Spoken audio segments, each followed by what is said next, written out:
Bienvenue sur ma chaîne Info Farah. Dans cette vidéo, je vais vous parler de la carte de séjour vie privée et familiale d'un étranger en France. Dans ce cas, je vais vous parler de l'étranger pacsé avec un Français. Donc, toutes les informations nécessaires se trouvent sur le site du service public français dans un article vérifié le 5 octobre 2023 par la direction de l'information légale et administrative. Donc, si vous êtes étranger non européen et vous avez des attaches familiales en France, vous pouvez obtenir une carte de séjour vie privée et familiale sous certaines conditions. Comment demander la carte, quels documents fournir, combien coûte la carte de séjour. Toutes ces informations se trouvent sur cet article. Donc, si vous êtes... donc, je vais vous parler de cas où un étranger pacsé avec un Français. Donc, la carte de séjour vie privée et familiale vous autorise à séjourner en France et à y travailler. Votre employeur n'a pas demandé d'autorisation de travail. Pour la première étape, il faut vérifier si vous remplissez les conditions. Donc, si vous êtes partenaire d'un Français, vous pouvez obtenir une carte de séjour vie privée et familiale. Vous devez prouver l'ensemble des points suivants. Premièrement, conclusion d'un pacte, c'est-à-dire pacte civil de solidarité. Deuxièmement, il faut montrer la réalité de la relation avec votre partenaire. Et pour le troisième point, il faut l'ancienneté de votre vie commune en France, au moins un an, sauf exception. Donc, la deuxième étape, il faut prendre un rendez-vous. Donc, vous devez déposer votre demande de carte à la préfecture ou sous-préfecture de votre domicile 2 mois avant la fin de validité de votre visa long séjour valant titre de séjour ou de votre titre de séjour.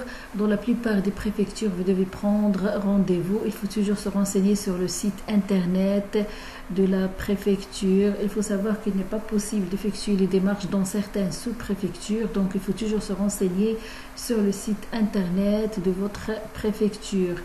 Pour la deuxième étape, il faut se renseigner sur le timbre fiscal, c'est-à-dire vous devez payer 225 €.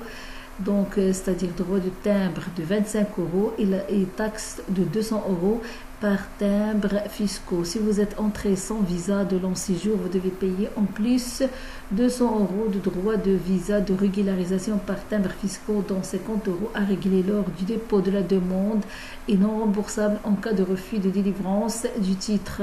Vous devrez aussi fournir un justificatif de paiement lors de la remise de la carte. Vous pouvez acheter le timbre fiscal sur internet ou dans un bureau de tabac. Donc, il faut savoir aussi que il faut préparer certains documents. Donc, vous devez préparer des documents pour effectuer votre demande. Ces documents varient en fonction de votre situation. Copie intégrale d'acte de naissance comportant les mentions les plus récentes, accompagnées, si nécessaire, de la décision judiciaire ordonnant sa transcription. Il faut aussi le passeport, c'est-à-dire les pages concernant l'état civil, les dates de validité, les cachets d'entrée et les visas, ou bien une attestation consulaire avec photo, ou bien une carte d'identité avec photo, ou bien une carte consulaire avec photo, ou bien un certificat de nationalité de moins de 6 mois avec photo. Il faut justificatif de domicile datant de moins de 6 mois. Il faut 3 photos. Si la demande est faite sur Internet, indiquez le code de la haute photo fourni par le photographe ou la cabine agréée sur la planche photo. Si vous n'avez pas encore de haute photo, vous pouvez localiser un service photo et signature numérique. Il faut aussi justificatif de paiement du droit de timbre à remettre au moment de la remise du titre. Déclaration sur l'honneur de non-polygamie en France si vous êtes marié et êtes ressortissant d'un pays qui l'autorise. Il faut copie du PAX et attestation de non-dissolution de moins de 3 mois. Copie du passeport ou de la carte nationale d'identité du partenaire pacsé français. Justificatif par tout moyen de l'entretien de relations certaines et continues avec le partenaire pacsé français. Justificatif permettant d'apprécier la durée de la résidence habituelle continue en France. Et pour le rendez-vous, vous devez vous rendre en personne à ce rendez-vous. Si votre dossier est complet, vous recevez un récépissé dans l'attente de la réponse de la préfecture. Il faut noter que votre partenaire de PAX doit être présent ou bien présente lors du rendez-vous ou du dépôt du dossier.